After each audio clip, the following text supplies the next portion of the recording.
When was a Roman Catholic Church made? In order to understand its birth, first we need to follow the process on how the early church in Rome, which had been persecuted, obtained recognition from the Roman Empire. The church in Rome kept the undefiled truth of the early church in its initial stage, but later accepted various gods of Rome and religious customs when it became acknowledged as a Roman religion. And this gave birth to the Roman Catholic Church that has the characteristics of Roman polytheism. The Apostle Paul preached the gospel of Christ to Palestine, Asia Minor, Greece, and finally in Rome.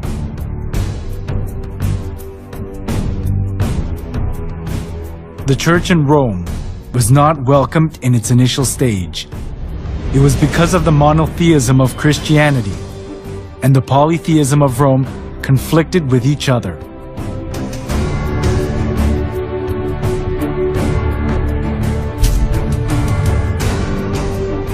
The Romans believed that everything, humans, places, and goods, was inhabited by divinity. As they accepted folk beliefs of the people they conquered, far more various gods and religions prospered in Rome.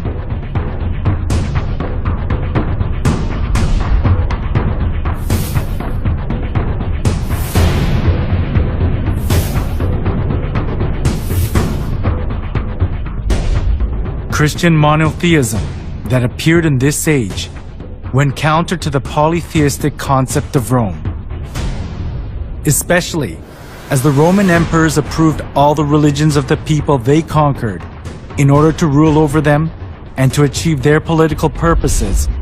This came into conflict with Christianity, so the Roman emperors persecuted the Christians. The early church was oppressed by many emperors, but there was a turning point during the reign of Emperor Constantine in the 3rd century.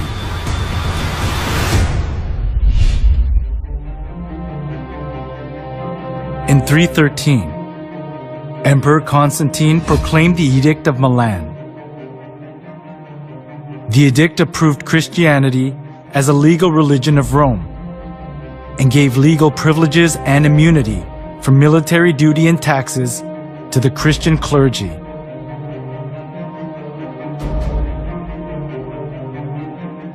There was the political goal of Constantine underlying such kinds of preferential treatment.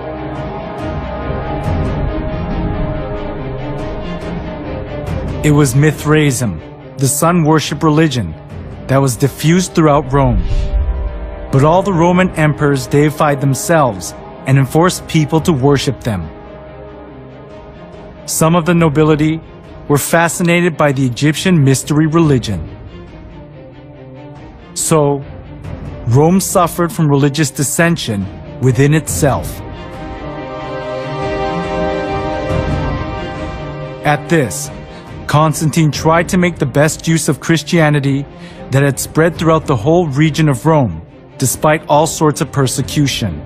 This was because he thought that Christianity could solidify his empire. By approving Christianity as a national religion of Rome, Constantine tried to seek the unity of the Roman Empire under one religion.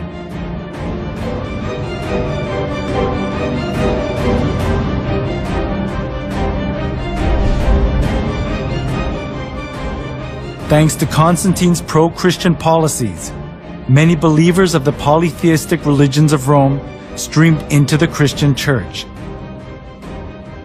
This tightened Constantine's political grip, and Christianity positioned itself as the religion of Rome, expunging persecution and contempt it had received so far. However, the indiscreet conversion they did without having any kind of understanding or faith, rather produced an adverse effect: the influx of pagan customs into the church.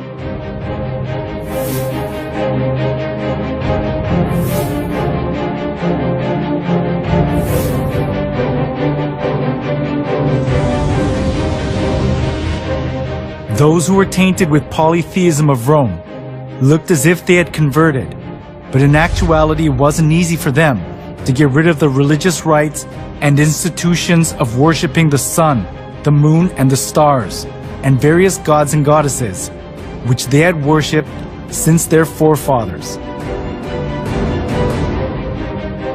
The church in Rome sought for solutions to disburden the pagans when they converted to Christianity. It was to bring in things similar to the gods that the pagans had believed into the church. They thought they would increase the number of pagan converts by doing that.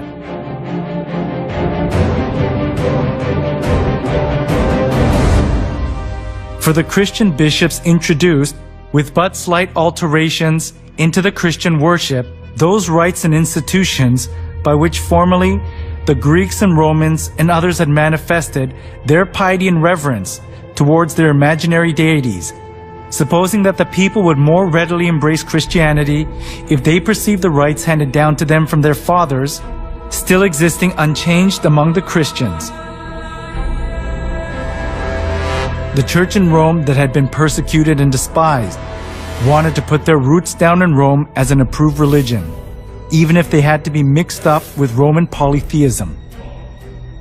It was because they wanted to keep their faith in comfort, being freed from the extreme pain of persecution.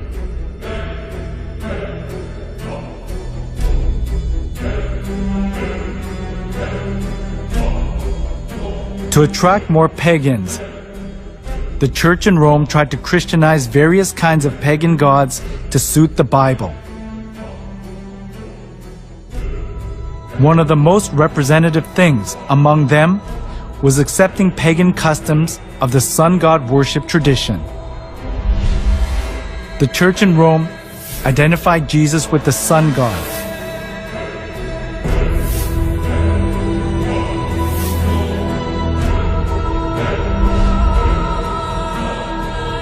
Inside of the church was decorated with various kinds of sun images, and the idea to worship the sun was established as if it were the truth of the church.